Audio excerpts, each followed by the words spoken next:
The late afternoon sun filtered through the trees of Central Park, painting the ground in long, golden streaks. A man in a sharp gray suit sat slouched on a wooden bench, his elbows pressed against his knees, his eyes fixed on the ground. His expensive watch caught the light, but there was no pride in him, only exhaustion. This was Daniel Hayes, CEO of one of the largest tech companies in the country.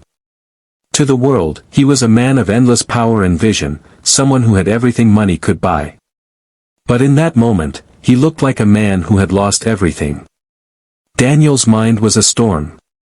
His company's stock had plummeted that morning after a failed product launch. Angry calls from the board echoed in his head, investors threatening lawsuits, headlines calling him a failure. But beneath the professional collapse lay something heavier, the ache of loneliness. His marriage had ended 2 years ago, and his only son, angry and distant, refused to speak to him. He had built an empire but lost the people who once made life worth living. For the first time in years, Daniel wondered if he even wanted to keep going. He stared at the pigeons pecking at crumbs, numb to the laughter of families passing by. He was invisible here, just another weary soul among strangers. That's when he heard the sound of tiny footsteps and a voice, soft but sure. "Hi." Daniel looked up. Standing before him was a little girl, no more than 6 or 7, holding a slightly worn teddy bear. Her hair was tied in uneven pigtails, and her dress looked simple, with patches on the sides that hinted at a life of modest means. She was smiling, but her eyes studied him carefully, as if she had noticed something no one else dared to see. "You look sad," she said plainly. Daniel blinked, startled. Children were usually shy around him, but this one was fearless. He tried to straighten his posture, forcing a smile. "I'm fine," he lied. "Just tired." But the little girl didn't buy it. She held up her teddy bear, its one button eye dangling by a thread. "You can take my teddy," she said gently, extending it toward him. "He helps me when I'm sad. You can borrow him if you want." For a moment, Daniel just stared, completely disarmed. No one had offered him anything with such sincerity in years. People wanted things from him, his time, his money, his approval, but here was a child offering her most precious possession, simply because she thought he needed comfort. He let out a shaky laugh, though his throat tightened. "That's very kind of you. But I can't take your teddy. He's yours." The girl tilted her head. "It's okay. Mommy says when you share what you love, your heart gets bigger. You look like your heart needs that." Her words pierced him. Daniel pressed a hand over his eyes, hiding the tears that threatened to fall. He couldn't remember the last time anyone had spoken to him like that. Not as a CEO, not as a man of status, but as a human being. "What's your name?" he asked finally. "Lila," she said proudly. "And this is Mr. Buttons." Daniel chuckled softly. "Well, Lila and Mr. Buttons, thank you. You've already helped me more than you know." Just then, a woman hurried over, her mother. She looked embarrassed, tugging Lila back gently. "I'm so sorry, sir. She talks to everyone." "Lila, you shouldn't bother people." But Daniel shook his head. "She's not bothering me. In fact, she just made my day a little brighter." The mother smiled politely, but her eyes betrayed weariness, the kind of exhaustion that comes from holding a family together with too little money and too much responsibility. She apologized again and began to lead Lila away. As they walked, Lila turned back and waved. "Don't forget, Mr. Buttons is here if you need him." Daniel sat frozen, watching them disappear into the crowd. For the first time in months, he felt the crushing weight on his chest lighten. That small act of kindness, so pure and uncalculated, cracked something open inside him. That night, Daniel couldn't sleep. He kept seeing Lila's face, hearing her words, "You look like your heart needs that." She was right. He had chased success so fiercely that he had forgotten the simplest truth: he was human before he was a CEO. He wasn't supposed to carry everything alone.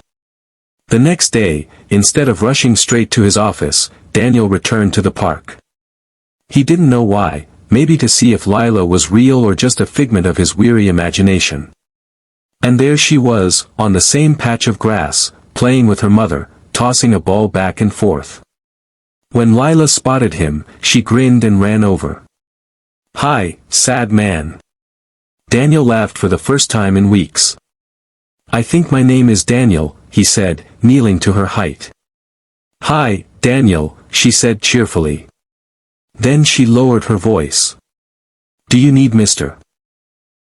Buttons today?" He shook his head. "I think just seeing you is enough."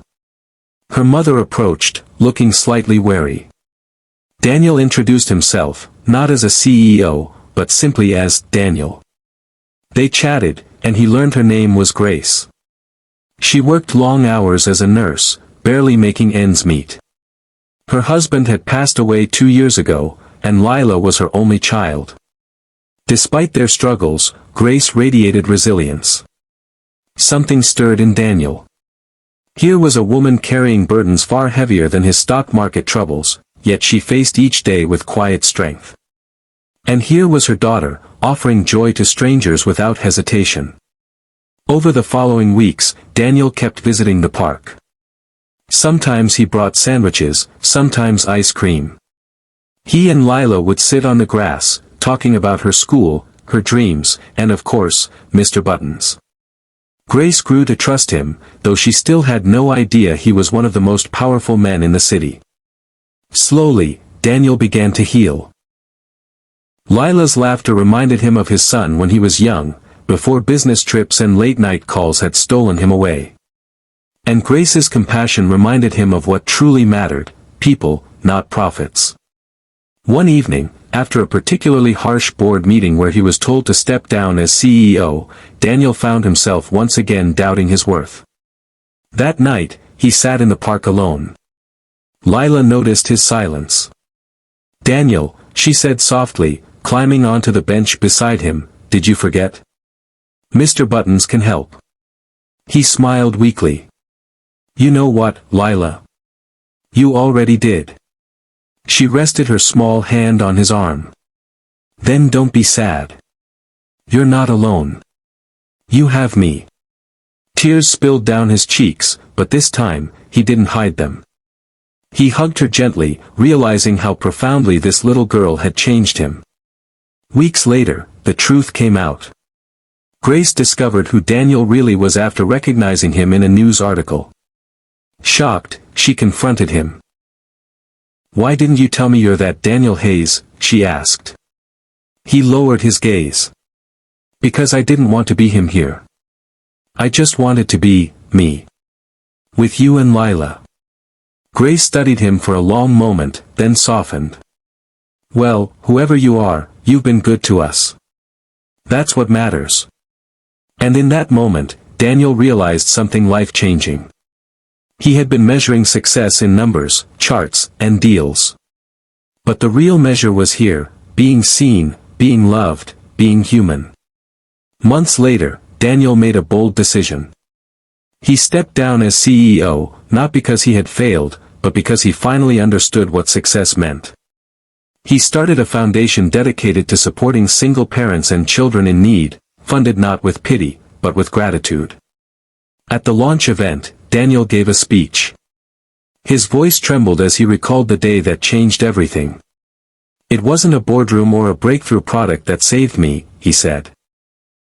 "It was a little girl in the park, who saw a stranger in pain and offered him her teddy bear. That moment reminded me what it means to be alive. To care. To give. To love." The audience fell silent, some wiping tears from their eyes. Lila sat in the front row, swinging her legs, Mr. Buttons in her lap, beaming with pride. Grace held her daughter close, her eyes glistening. Daniel looked at them and smiled through his tears. For the first time, his heart truly felt full. And so, the man who once thought he had lost everything found the one thing he never knew he needed, a family not bound by blood, but by love and kindness. Because sometimes, the smallest acts, a child's gift, a teddy bear, a smile, carry the greatest power to heal a broken soul.